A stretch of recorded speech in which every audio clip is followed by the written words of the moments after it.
Hello guys, आ चुके हैं study point coaching classes से। आज चालू करने वाले हैं थर्ड एक्सरसाइज, जो कि बहुत इंपॉर्टेंट है इस चैप्टर से। पहली दो एक्सरसाइज में इतने क्वेश्चन नहीं बनते जितने कि थर्ड एक्सरसाइज से बनते। तो इस थर्ड एक्सरसाइज को चालू करने से पहले हम लेते हैं जय श्री कृष्ण का नाम और फिर करते हैं इसको चालू। देखिए, आपने क्लास 9 में दो नंबर्स पढ़े थे, rational and irrational.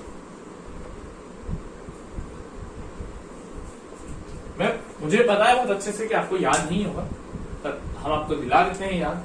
Rational number वो नंबर होते थे जिनको हम p बाई क्यू के फॉर्म में लिख सकते थे और जहां q 0 के इक्वल नहीं होता था। जैसे फॉर एग्जाम्पल 2/3, 4/5, 0/5।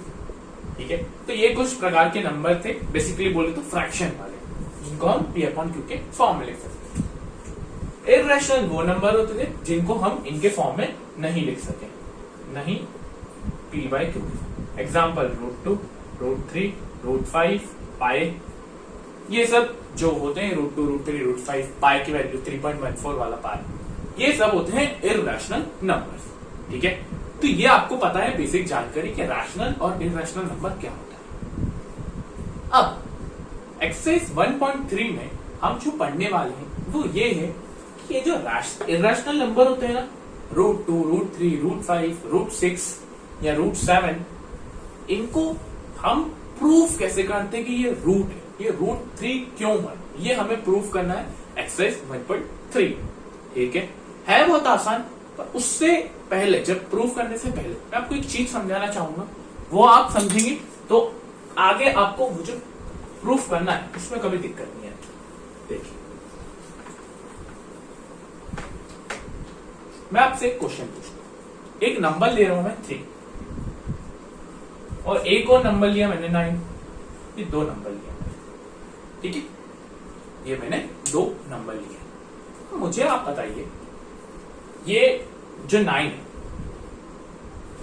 3 इसका फैक्टर है, ये आपको पता है 3 इसका फैक्टर है, 3 इज द फैक्टर ऑफ 9। तो अगर मैं 9 का स्क्वायर कर दूं, जो कि होता है 81, तो क्या 3 इसका भी फैक्टर होगा या नहीं होगा? एक बार वापस देखिए, मैंने दो नंबर लिए 9 और 3। मैंने बोला ये 3 9 का फैक्टर है, ठीक है, 3 9 का फैक्टर है। अब मैंने 9 का स्क्वायर कर दिया 81। तो मैं आपसे पूछ रहा हूं, क्या 3 81 का भी फैक्टर होगा? क्या जब अपन 81 को 3 से डिवाइड करेंगे तो रिमाइंडर 0 आ जाएगा? तो आंसर है हाँ, आ जाएगा। अगर आपको डिवाइड करना है तो करके देख लीजिए। ठीक, 27 विल बी द आंसर। तो ये 3 इसका भी फैक्टर है।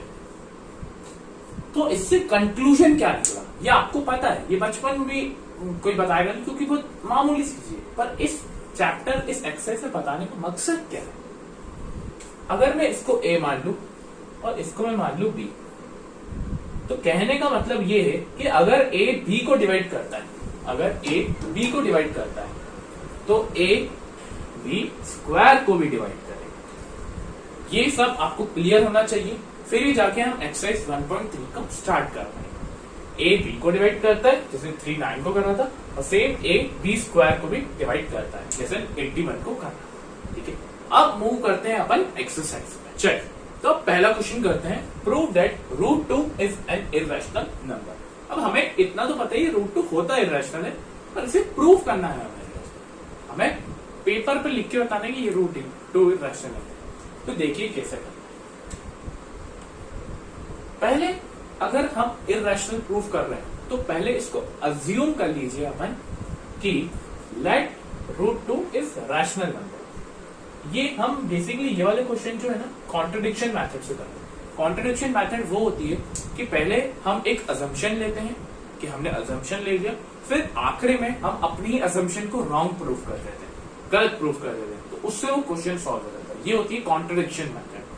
तो मैंने अजम्पशन ले लिया √2 रैशनल नंबर, और रैशनल नंबर को मैं लिख सकता हूं p बाई क्यू के फॉर्म में, या मैं इसको a/b ले लेता हूं, इजी पड़ जाएगा, a/b के फॉर्म में। क्या आपको भी पता है, क्योंकि रैशनल नंबर फ्रैक्शन में होता है, जहां a एंड b आर को प्राइम।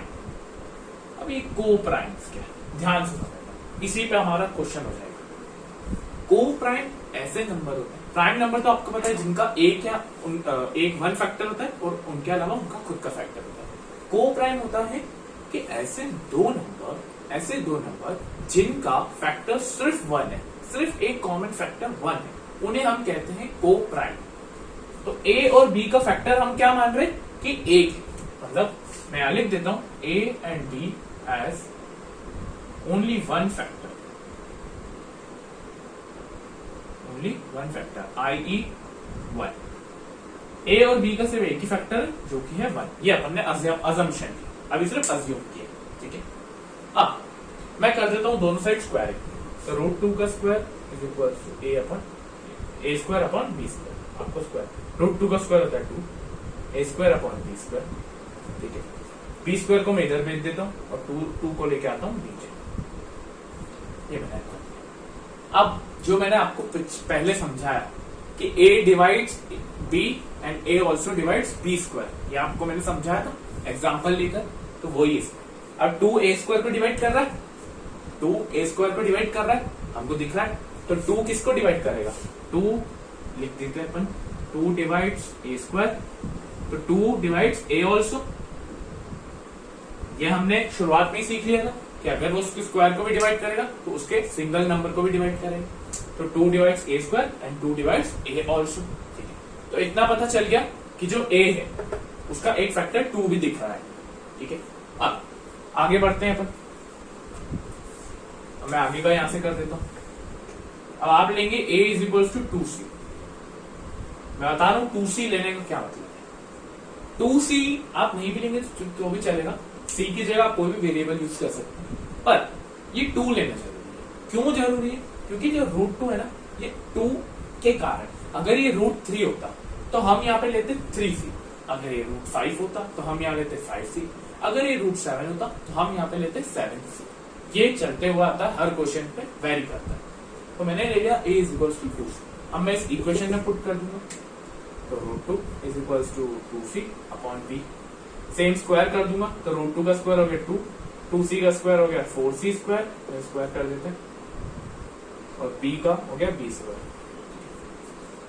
2 को मैं इधर लेके आ जाऊंगा नीचे की तरफ, 4c स्क्वायर अपॉन 2, तो 2 से कट गया 2c स्क्वायर, और जो c स्क्वायर अपॉन मैं 2 को इधर लेके आ जाऊंगा, ये देखिए ये हो गया। अब ये 2 जो है मल्टीप्लाई में नीचे आ जाएगा, b square upon 2 is equal to c square, ये मैंने कर दिया, ठीक है। अब एक और चीज देख, मैं लिख नहीं रहा हूं क्योंकि मेरे पास जगह नहीं, बट आई विल ट्राई कि जो 2 है वो b स्क्वायर को डिवाइड कर रहा है, 2 डिवाइड्स b स्क्वायर और 2 डिवाइड्स b ऑल्सो, जैसे कि पहले एग्जांपल में हमने समझ लिया, ठीक है। तो जब हम ऐसा करते हैं, इतनी बड़ी प्रोसेस करने का मतलब क्या है, यहां हमने देखा कि 2a को भी डिवाइड कर रहा है और 2a स्क्वायर को भी डिवाइड कर रहा है, यहां हमने देखा 2b स्क्वायर को भी डिवाइड कर रहा है, 2b को भी डिवाइड कर रहा है। तो इससे एक कंक्लूजन निकलता है, इससे एक कंक्लूजन निकलता है कि 2 जो है ना, जो 2 नंबर है वो a और b का फैक्टर, कौन सा फैक्टर है, को प्राइम फैक्टर है, क्योंकि दोनों का सेम फैक्टर निकल रहा है 2। तो मैं यहां लिख दूंगा, अब ये अपना फाइनल आंसर हम यहां लिखेंगे, hence 2 is also factor of a and b. So our assumption was wrong.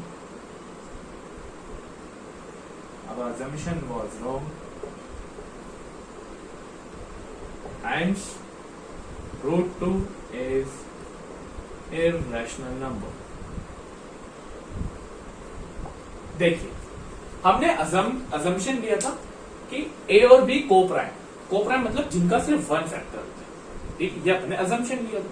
तो हमने जब क्वेश्चन सॉल्व किया तो हमें दिखा कि 2 a और b का एक और फैक्टर है, hence 2 is also factor of a and b। तो हमें पता चला हमने अपना assumption गलत किया, हमने अपना तुक्का गलत लगाया था।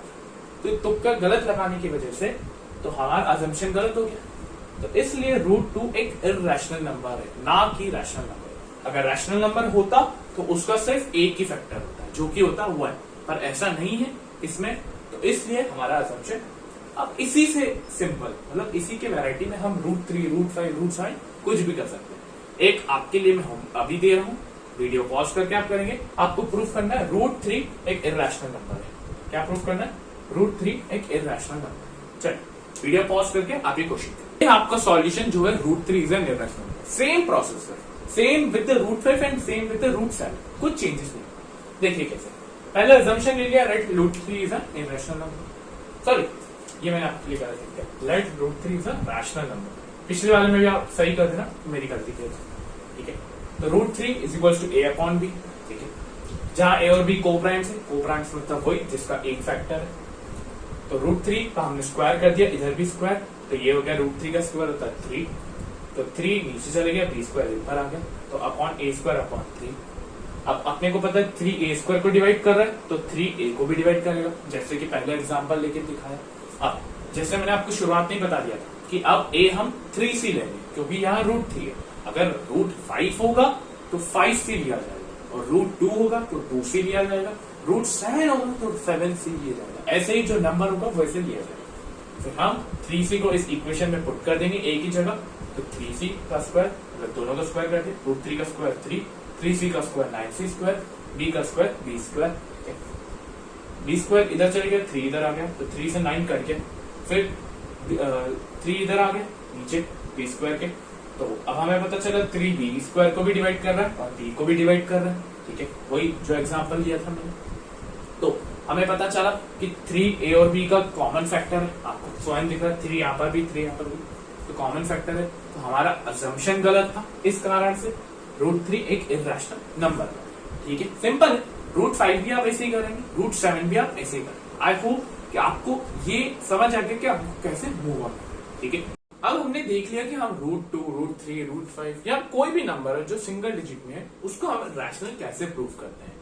अब हम थोड़ी नेक्स्ट लेवल पे मूव करते हैं।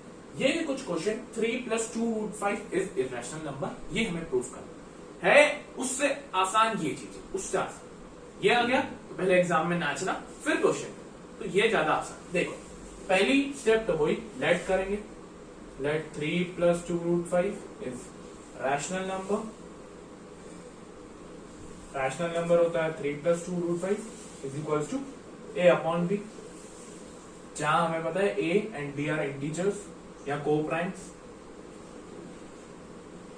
इसमें आप चाहेंगे तो आप को प्राइम की वैसे जरूरत तो नहीं पड़ती इसमें, क्योंकि ये आसान है, उससे भी आसान है, तो इसलिए मैंने अज्यूम किया इंटीजर्स, ठीक है।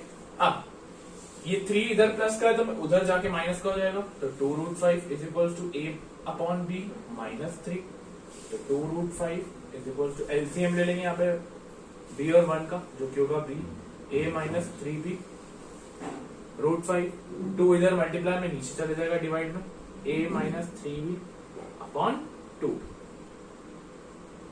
ठीक है। अब देखिए, अब थोड़ा आराम से समझना ये क्या सिचुएशन प्रिवेल हुई है। a और b हमने अज्यूम किया था कि इंटीजर्स है, इंटीजर्स मतलब 0 से लेकर जितने भी नंबर से अपने वो होते हैं इंटीजर्स, वैसे पॉजिटिव और negative. Like example 2/5 is an example, क्योंकि रैशनल नंबर यही होते हैं, हमें पता है, शुरुआत में हमने यही पढ़ा था। तो अगर a और b रैशनल नंबर इंटीजर्स है, a और b अगर इंटीजर्स है, तो अगर मैं यहाँ पर a और b की जगह कुछ भी वैल्यू डालूंगा, कोई भी इंटीजर की वैल्यू डालूंगा 1 2 3 4 5, तो जब आप इसको सॉल्व करेंगे, मान लीजिए a की जगह 2 डाली, b की जगह 5 डाली, तो जब भी आप सॉल्व करेंगे तो आप ये तो समझते हैं ना एक फ्रैक्शन बचेगा, रूट में तो कभी आंसर आएगा नहीं, हमेशा एक फ्रैक्शन बचेगा, या सिंगल डिजिट भी बच सकती है। तो जब वो फ्रैक्शन बचेगा तो वो रैशनल नंबर होता है, हमें इतना पता है। तो मैं ऐसा कह सकता हूं, ये जो है RHS, मैं यहां लिख देता हूं, RHS इज रैशनल एज, आप इसका रीजन लिखेंगे as a and b are integers, ठीक है। RHS मतलब राइट हैंड साइड अगर रैशनल है तो लेफ्ट हैंड साइड भी रैशनल होगी, तो therefore LHS will also rational, ठीक है। पर आपने LHS पे गौर किया, LHS साइड में है √5, और ये एक फैक्ट है, एक कॉन्ट्राडिक्टरी फैक्ट है कि √5 इर्रेशनल नंबर होता है। हमें पता है ना कि सारे रूट वाले नंबर्स कौन से होते हैं, इर्रेशनल नंबर्स होते हैं।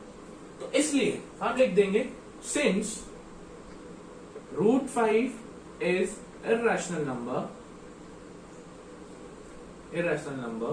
फैक्ट है ये, क्योंकि आप लिख सकते हैं fact therefore 3 plus 2 √5 is also irrational number